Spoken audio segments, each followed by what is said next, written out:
Ал бастаймыз. Менің онда петушогым шығып тұр. Жарайды. Ең алдымен біз ылғалдандырғыш маскадан бастаймыз. Осы масканы бетімізде 10 минут бойына ұстаймыз. Соның арқасында біздің макияжға деген, яғни беттерімізді макияжға дайындаймыз. Мен бұл масканы қолданамын арнайы, себебі өте ыңғайлы. Өте жұқа қабат қылып жағып шығамын және 10 минутқа қалдырамын. Болды, жаңағы маскамды жуып келдім. Енді келесі қадам ол бетті ылғалдандырғыш лосьон. Мен бүгін қолданатыным ол Givenchy ылғалдандырғыш. Ішінде жаңағы көпіршіктері бар, өте күшті ылғалдандыратын лосьон. Осының жаңағы бір басқаныммен бүкіл бетіме жағып шығамын. Иісі өте керемет, лезде бет терісі ылғалдандырылған сияқты болады. Өкінішке орай қазір менің көз астына жағатын, көз айналасына жағатын кремім бітіп қалды.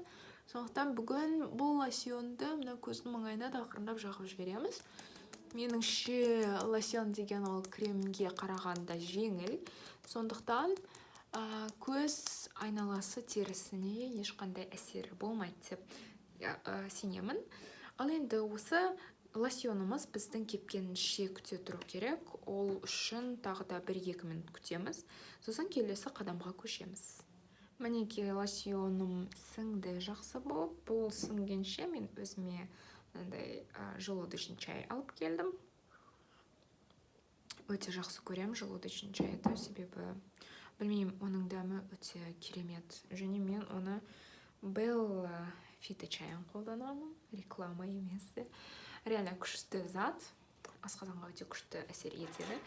Келесі, әрине егер сендер таңертеңге шығып бара жатсаңдар, міндетті түрде SPF крем жағу керек. Ал қазір мен өзімнің макияж, яғни дұрыс тұру үшін, жаңағы бүкіл мына жерде пораларым тұр ғой, сол поралардың бәрін жабу үшін осы Novage праймерін қолданамын.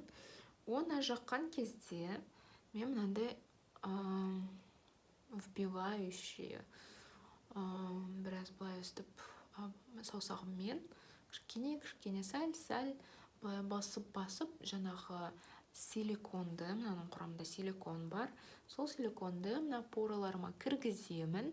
Соның арқасында ол бет терісін тегістейді. Былай біраз тұрады. Дәл сондай іс-әрекетті екінші бетімде қайталаймын. Яғни тек порасы бар жерге ғана былай ұрып шығамын мұрныма да, дәл солай. Мұрнымда енді менде үлкен кратерларым бар. Сол кратерлардың барлығын басып силиконға толтырып шығамын. Бірақ бұл силикон басқа мысалға праймерлардағы сияқты сондай зиян емес. Бұл өте пайдалы. Бұл тек мысалға осы пораларды жауып қана қоймай, сонымен қатар бетке жақсы уход береді. Сондықтан маған өте ұнайды. Бұны жаққан кезде мен яғни уайымдамаймын. Бұның сіңуіне де біраз уақыт береміз, яғни бір 10-15 секунд біраз тұра тұрсын.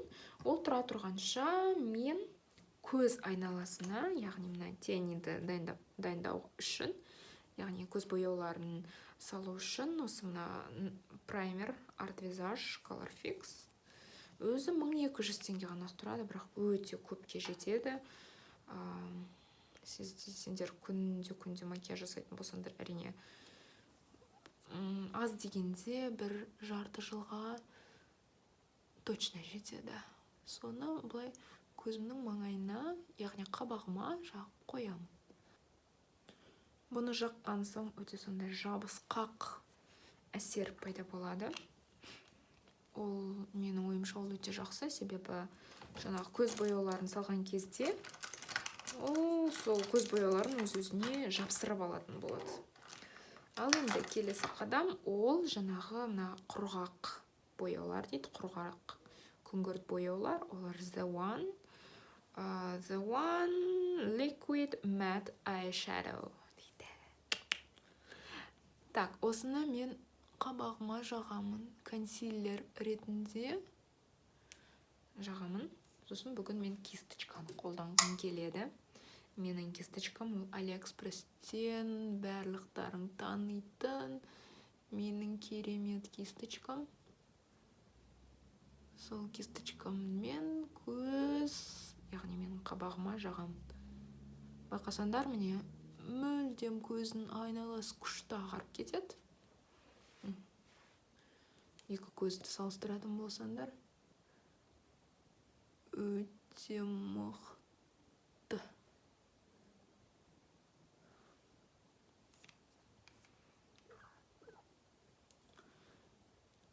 Так. Бүгін қандай макияж жасаймыз, иә? Бүгін менің таңдауым мына жерде мен оның суретін қойып қоюым керекпін. Осы макияжға түсті. Ол Oriflame каталогында So Fever Her. Қазір мен алып келем оны. Міне алып келдім. Осы So Fever Her. Әрине бұл каталогта ол басқа түрі оның жеңілдікпен тұр, бірақ алайда жанында міне осы парфюмерлік иіссу ол 13 000 теңге тұрады. Оған өте ұнайды, бірақ бұны мен мамам қолданады. Және мамадан өте күшті иіс шығып тұрады, сондықтан менің ойымша бұл да өте жақсы, сондай үлкен әйелдерге, немесе сондай өте сондай сезімтал қыздарға өте күшті болады, және сондай әдемі, сондай макияждарға әдемі болады. Ал енді кеттік ендеше осы каталогтағы осы иіссуды реклама жасайтын қыздың макияжын жасаймыз. Міне мен қазіргі каталогты аламын, жаңадан шыққан. Сосын сол каталогтағы қыздың макияжын қайталаймын. Ол жердегі көрсетілу бойынша бізге қоңыр түсті бояу керек. Со бояумен менің келесі бізге керек ол карточка, кез келген, сендерге керек емес, ескі карточка немесе сондай карточкамен ақырындап міне былай қараған кезде айнаға тура қараймыз және біраз мына подбородогымызды астына түсіреміз. Сол кезде пайда болатын мына көлеңкені ақырындап қоңыр түспен жасаймыз. Яғни бүгін мен қолданатын осы өзімнің күнделікті қолданатын кисточкам, ол қазіргі каталогта да күшті жеңілдікпен тұр. Сонымен біраз ғана аламын да мына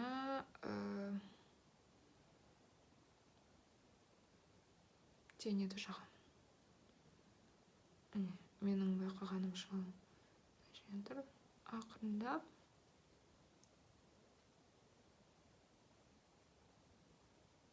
бояудың қанықтылығын көбейте беремін. Және де ақырындап алға созамын, ортасына қарай, бірақ ішіне қарай кірмеймін. Міне, алып тастаған кезде осындай сызық пайда болу керек, қолмен ақырындап түзеп жіберуге болады. Мінеки, енді келесі көз. Дәл солай қараймыз. Алға қарай. Енді келесі қадам астыңғы қабақ. Ал астыңғы қабақты да аяғына дейін жеткізе отыра бояймыз. Мына модельде тіпті соңына дейін жетіп тұр. Біз соңына дейін жеткіземіз. Сосын мына соңына қарай екеуін бірге қосамыз. Дәл осындай бояуды екінші көзімізге көшіреміз. Екінші көзіме де жасап болдым. Енді келесі мына Douglas Magic палеттен алып, ортасына алтын сондай сары жылтыр түсті саусағыммен жағамын. Сосын саусағыммен оны жаямын. Ортасына ғана жағамын. Ортасына жақтым. Енді келесі ол мынандай шампань оттенок. Шампань түс. Соны көзімнің алдыңғы бұрышына жағамын. себебі мына қызда прям алдыңғы бұрышы өте қатты жылтырап тұр.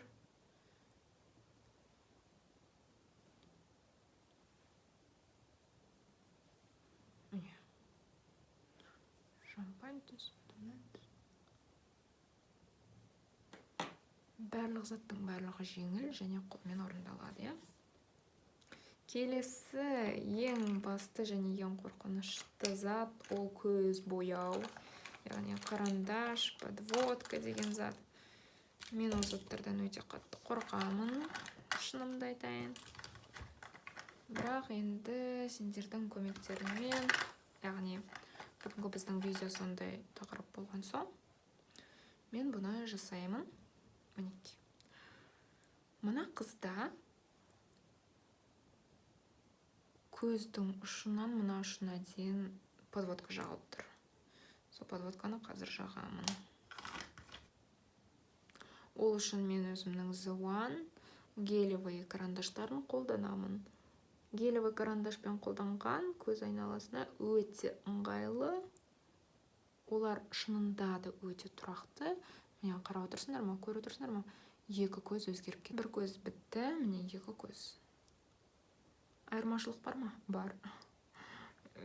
Қара карандашпен көз кішірейіп кетті. Міне. Енді келесі менің ойымша бұл қызда подводкада бар сияқты, бірақ мен бүгін подводка жасамаймын. Себебі мен подводкам қайда жүргенін білмеймін. Шикарно. Біз подводкамызды жоғалтып алдық. Ендеше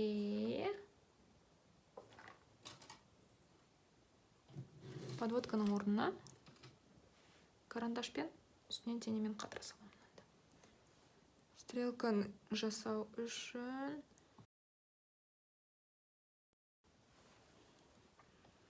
былай ғана ұшынан ғана саламын да, сосын қара түсті тенемен үстінен жауып шығамын. Жаңа қарындашты қаттырақ орында қалсын деп.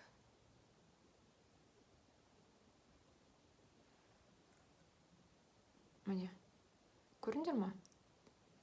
Мына жерге мен жай ғанақ, көзінің соңына ғанақ сызық салдым. Сол сызық менің көзімді визуалды түрде үлкейтіп тұр. Бірақ ол өте қиын әрине. Бірақ міне, көздің сыртқы бұрышы былай төмен қарап тұр. Мынасы көздің сыртқы бұрышы үстіне қарап тұр. Фокус. Соңында біздің екі көзіміз де үстіне қарап тұр. Енді келесі ол кірпік бояу. Кірпік бояған кезде ең алдымен кірпіктерімізді тарап аламыз.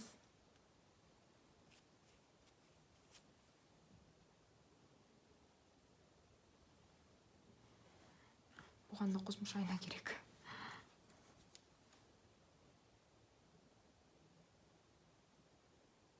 Мен сондай әдіс қолданамын. Ең алдымен мына тушты жағып шығамын. Мына тушты жаққан кезде ол күшті объем береді.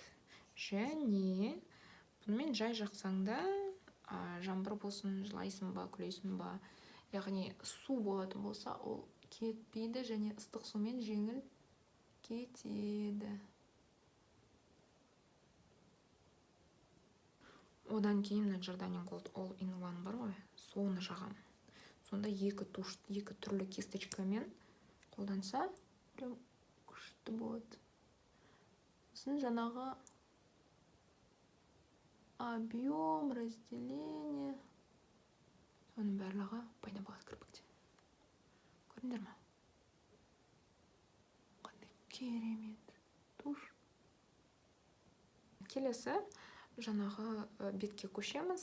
Бетке көшер алдымен мына оранжевый консилерді былай жағып шығамын. Бүкіл менің қара пятнышкаларым кетсін деп. Тағы жерде менде қара пятнышка тұр. Қара пятнышка басқа жерде жоқ. Ақырындап саусағыммен біраз жаямын. Сосын бірнеше минутқа қалдырамын. Мына консилер сіңіп үлгерсін деп. Ол уақытты жай кетірмей қасымнан бастаймын. Қасымда мен бүгін Jordani Gold'тың қарандашқа арналған қасқа арналған қарандашымен бастаймын. Ең сондай брюнетка, азиатка қыздарға ең міне көрдіңдер ме? Натуральный, прям табиғи өзінің қасың сияқты түсі керемет. Бірақ мына видеодағы қастары өте қалың болып тұр. Сондықтан мен өзім жаңадан алған тушь для бровей The One. Сол тушьты жағамын. Міне қарап отырсаңдар, міне осындай кішкентай ғана кисточкасы бар өзінің. Қастың міне размерінде. Ақырындап тараймын, себебі бұның да өзінің краскасы бар. Басында көшіп кетеді сразу. Жай ғанақ, қатты кожаға тиіспей, тек қастарды ғанақ тиісіп шығуға тырысамын. Себебі теріге тиіп кетсе жаман краска болады. Келесі консилер уже сіңді деп ойлаймын. Ақырындап оны кисточкамен жаямын.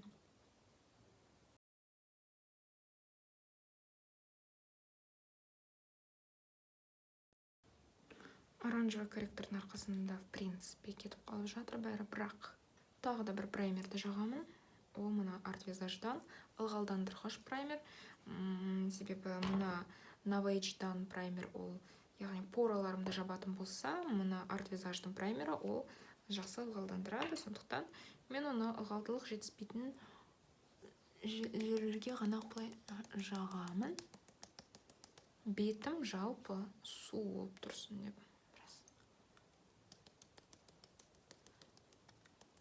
Себебі макияж жаққан кезде бет міндетті түрде, бет терісі міндетті түрде ылғалдандырылған, сондай су болып тұру керек. Әрине менде әлі спрей жоқ, ылғалдандырғыш спрей бар қазіргі кезде рынокта, бірақ ол менде жоқ. Келесі ең бастысы тональный крем. Тональный крем ол менде The One Everlasting Foundation Extreme. Окей, Extreme.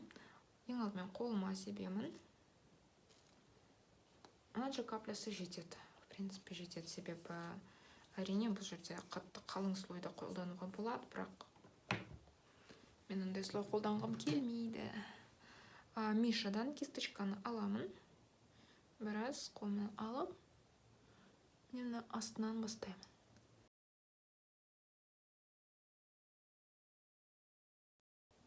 Бетімнің үстіне қарай келе жатқанда уже мына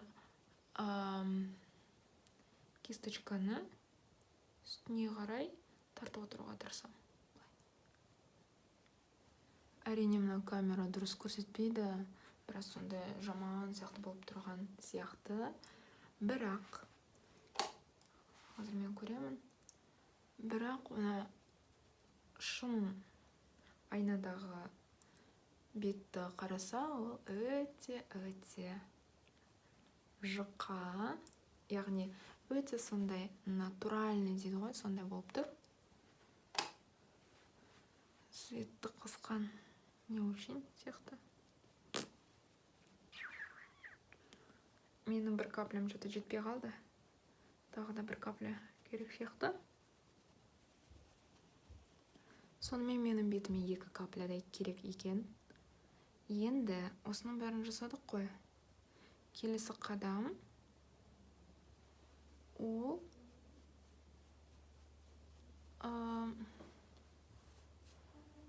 бьюти блендермен барлығын түзеп шығу. Міне ылғалдандырып алып келдім.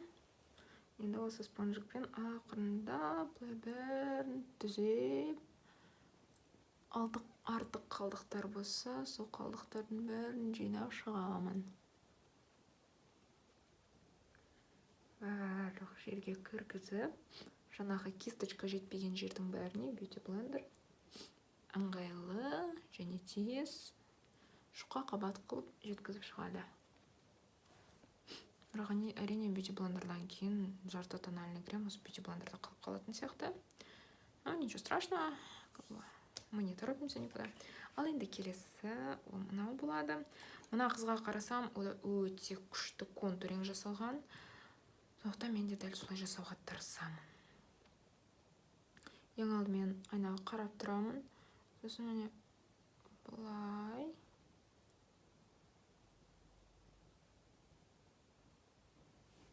Сосын былай. Былай.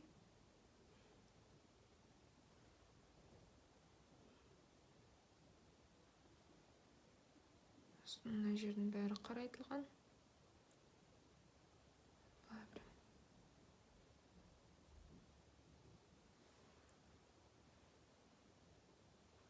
Жетпейтін сияқты сонда да жетпейтін сияқты.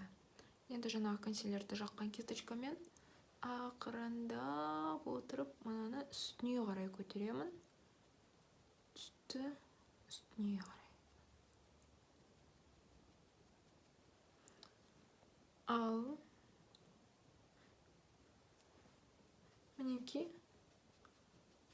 осы корректордың бір күштісі, ол қатты сондай бір слойдан қатты сондай қанықтылығы қатты емес, яғни әрдайым бірнеше қабат жаға отыра, сендер өздерің оның қанықтылығын қадағалап отыра аласыңдар.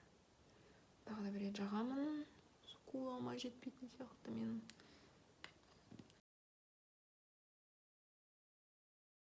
Арт визаж кремовый хайлайтер болады. Мына қызда қатты әрине хайлайтер байқалмаған, сонда да жасап жіберемін. Дәл солай. Жаңағы мына қызда қатты не болғандықтан қатты байқалмайды, енді ағарып тұрған жоқ. Бірақ сонда да мына жерлері біраз бронзер болып тұрған сияқты, кішкене ғана хайлайтер жағып қоямын. Мұрынға мына жерде ода күшті хайлайтер тұр. Сосын мұрынның үстінде. Пудрамен де бітпейтін Eveline Cosmetics. Мына кисточкамызды аламыз. Крышкадан жаңағы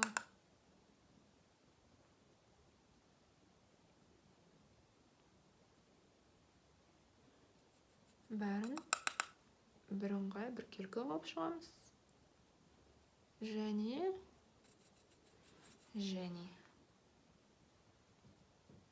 нақтылап шығамыз. Яғни закрепляем дейді. Бұл пудра бізге керек. Макияжымыз көтей ұстанып тұрсын деп.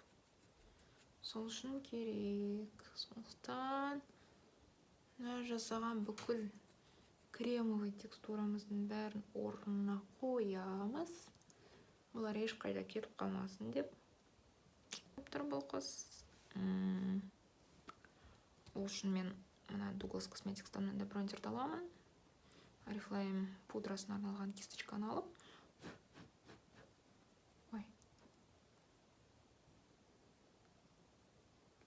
Мына қызда тіпті міне осы жеріне дейін барлығы сондай бронзермен. Көрдіңдер ме, мен оны жақпаймын, жай ғана былай басып шығатын іс-әрекеттер, қимылдар жасап. Мен көрдіңдер ме, қалай бронзермен күшті жағу керек. Қап-қара болып тұру керек те. Мына жеріме біздің бронзер жетпей қалды. Шақ болдық. Енді келесі мына қызда мұрынды контуринг жасалған екен. Біз бұғанда біраз бронзер қоса саламыз.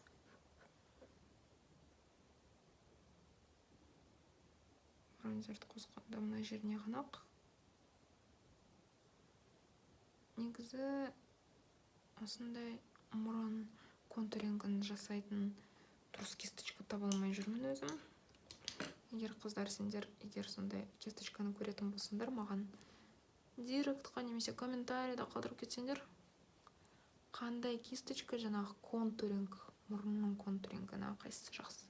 Менде, в принципе, мұрным түзу, бірақ кейбір кезде түзету керек болып қалады, өзгерту керек болып қалады. Қасыма дейін біраз қосып жіберем.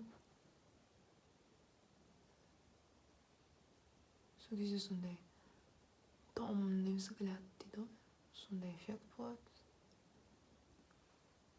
О,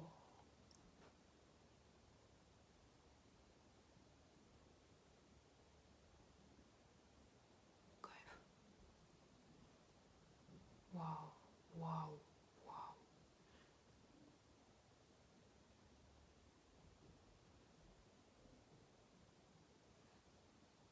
Ё-моё, қандай керемет десеңдер.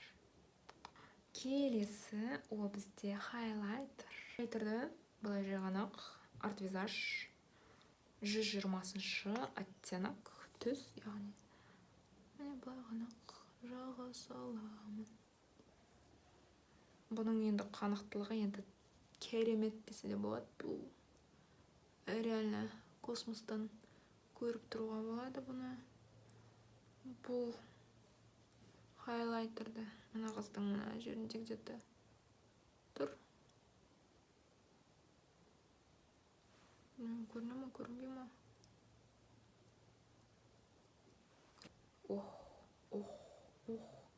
Енді келесі ол бізге қоңыр карандаш керек. Бірақ менде қоңыр карандаш жоқ. Мынауым ғанақ бар.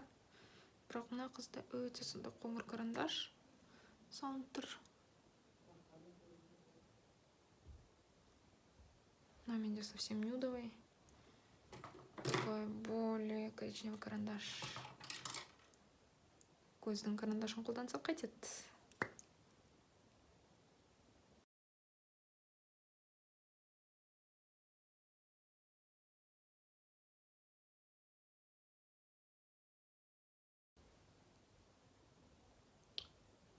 Ал енді келесі бізде помада.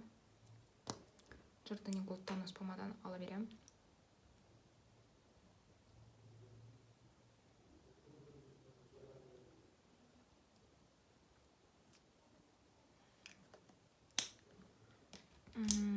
Жоқ, бұл біраз қоңырлау болып тұр. Бұл қоңырлау, қызылдау болатын болса, жаңағы мына көзіме жаққан. Так, көзіме жаққан мына бояуларды алып, қолмен де болады. Басып шығам.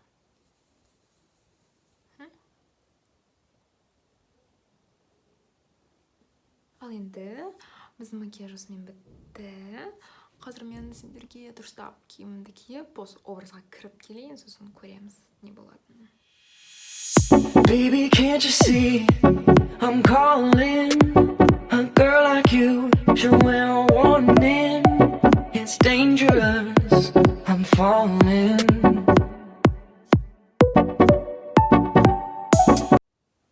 Осымен достар, бітті. Осындай күшті керемет образ. Керемет сондай образ пайда болды бізде. Барлықтарыңның назарларыңа рахмет. Өте сондай жеңіл, өте әдемі макияж. Және де қыздар, осы образды сезіп шығу үшін сендерге міндетті түрде осындай Sophie for Her деген иіссуды тапсырыс беруге ұсынамын. Осы иіссумен сендер өздеріңді нағыз ханшайым деп сезінесіңдер. Сондықтан бәріне ұсыныс беремін.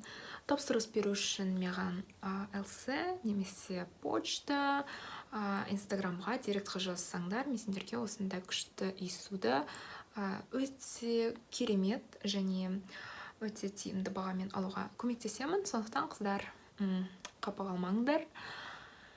Мына ароматты міндетті түрде тапсырыс беріп үлгеріңдер. Осы каталогта ол небәрі 5395 теңгеден. Және де мен одан да арзан бағаға алудың жолын білемін. Сондықтан маған жазыңдар. Сау болыңдар.